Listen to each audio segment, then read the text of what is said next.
Now, the play by ear has a very unique marketing strategy. First of all, we have a niche market. When you talk about music, we always talk about who do you think is the market? What age group? Children.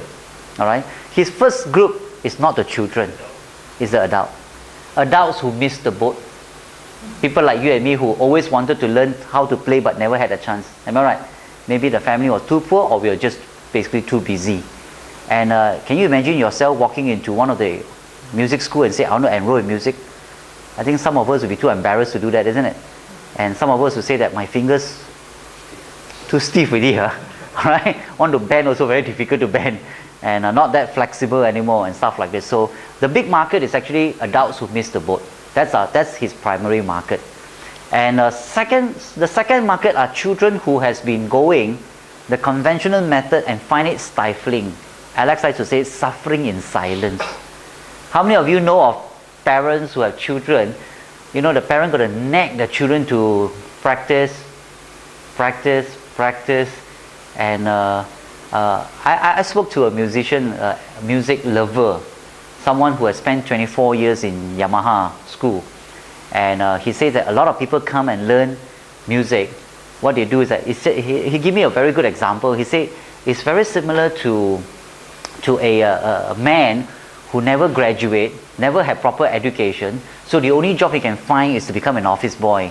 So when a company hire him as an office boy, later on they say, you might as well type for us all the address label, you know, stick on the envelope and send it out for our client. Now, he did not have formal education, so how he typed was, like most of us, two-finger typing. But after many years of working and after many years of typing and after typing many thousands of labels over the years, he has become very proficient in his typing, even though with two fingers. Later on, they asked him to type memos. From memos, they asked him to type company operation manual and everything. He became very efficient. In fact, he became the most efficient typist in the whole company.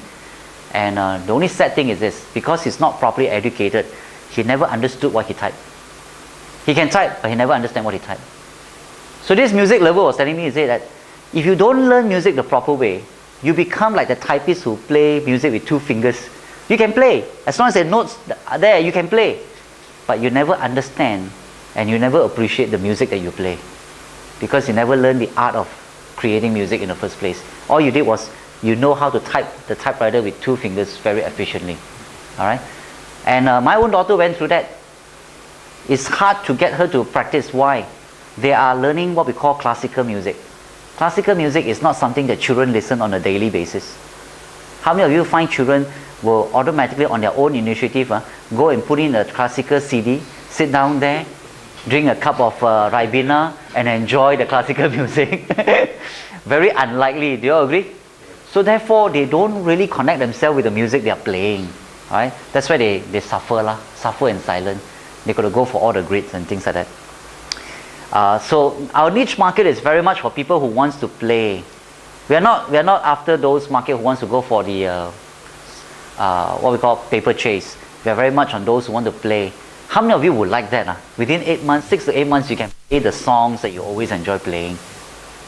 Like that? Okay. You want to play for social occasion rather than paper chase. You want to play whenever there's a family dinner, there's a birthday party, there's a function and stuff like this. Alright?